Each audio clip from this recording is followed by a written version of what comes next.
शुरू अल्लाह का नाम लेकर जो बड़ा मेहरबान निहायत रहम वाला है।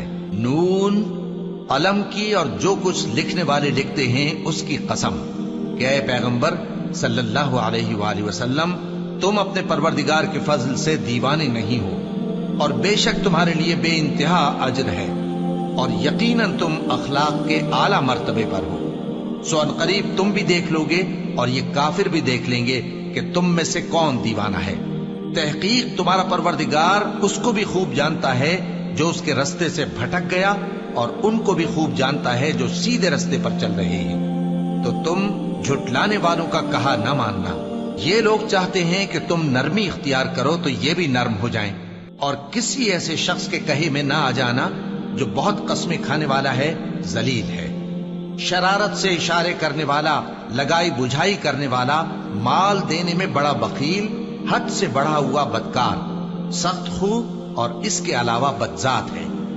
इस सबब से कि माल और बेटे रखता है, जब उसको हमारी आयतें पढ़कर सुनाई जाती हैं तो कहता है कि ये अगले लोगों के अफसाने हैं, हम अनकरीब इसकी ऊंची नाक पर दाग लगाएंगे। हमने इन लोगों की उसी तरह आजमाइश की है जिस तरह बाग वालों की आजमाइश की थी, जब उन्होंने कस्में खा खा कर कहा कि सुबह होते होते हम उसका मेवा तोड़ लेंगे, और इंशाअल्लाह न कहा। सो वो अभी सो ही रहे थे कि तुम्हारे परवरदिगार की तरफ से रातों रात उस पर एक आफत फिर गई, तो वो ऐसा हो गया जैसे कटी हुई खेती। फिर जब सुबह हुई तो वो लोग एक दूसरे को पुकारने लगे कि अगर तुमको काटना है तो अपनी खेती पर सवेरे ही जा पहुंचो। सो वो चल पड़े और आपस में चुपके चुपके कहते जाते थे कि आज वहां तुम्हारे पास कोई फकीर ना आने पाए, और कोशिश के साथ सवेरे ही जा पहुंचे, गोया पैदावार पर कादिर हैं। फिर जब उन्होंने बाग को देखा तो वीरान, कहने लगे कि हम रास्ता भूल गए, नहीं बल्कि हम बेनसीब हो गए। एक जो उनमें समझदार था बोला, क्या मैंने तुमसे नहीं कहा था कि तुम तस्बीह क्यों नहीं करते? दूसरे कहने लगे कि हमारा परवरदिगार पाक है, बेशक हम ही कसूरवार थे।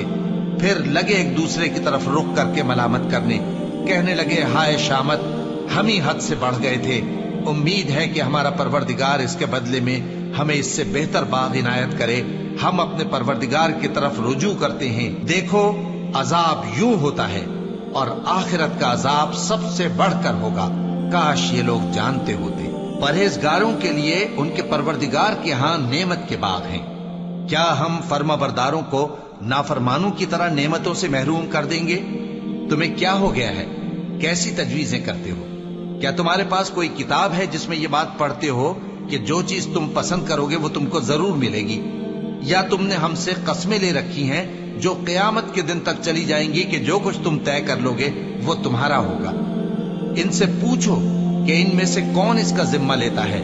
क्या इस कौल में इनके कुछ शरीक हैं? अगर ये सच्चे हैं तो अपने शरीकों को ले आएं। जिस दिन पिंडली से कपड़ा उठा दिया जाएगा और कुफ्फार सजदे के लिए बुलाए जाएंगे, फिर वो सजदा न कर सकेंगे। उनकी आंखें झुकी हुई होंगी और उन पर जिल्लत छा रही होगी, हालांकि पहले उस वक्त सजदे के लिए बुलाए जाते थे जबकि वो सही और सालिम थे। सो मुझको इस कलाम के झुटलाने वालों से समझ लेने दो। हम इनको आहिस्ता आहिस्ता ऐसे तरीक से पकड़ेंगे कि इनको खबर भी न होगी, और मैं इनको मोहलत दिए जाता हूं, मेरा दांव बड़ा मजबूत है।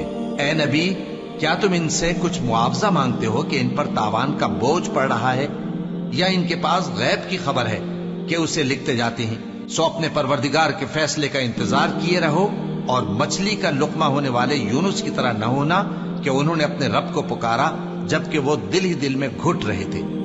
अगर उनके परवरदिगार की मेहरबानी उनको न संभाल लेती तो वो चटियल मैदान में डाल दिए जाते मजमूम हालत में। फिर उनके परवरदिगार ने उनको बरगुजीदा करके नेकूकारों में शामिल कर लिया। और काफिर जब ये नसीहत की किताब सुनते हैं तो यूं लगते हैं कि तुमको अपनी निगाहों से फिसला देंगे, और कहते हैं कि ये तो दीवाना है। और लोगों, ये कुरान तमाम जहानों के लिए नसीहत है।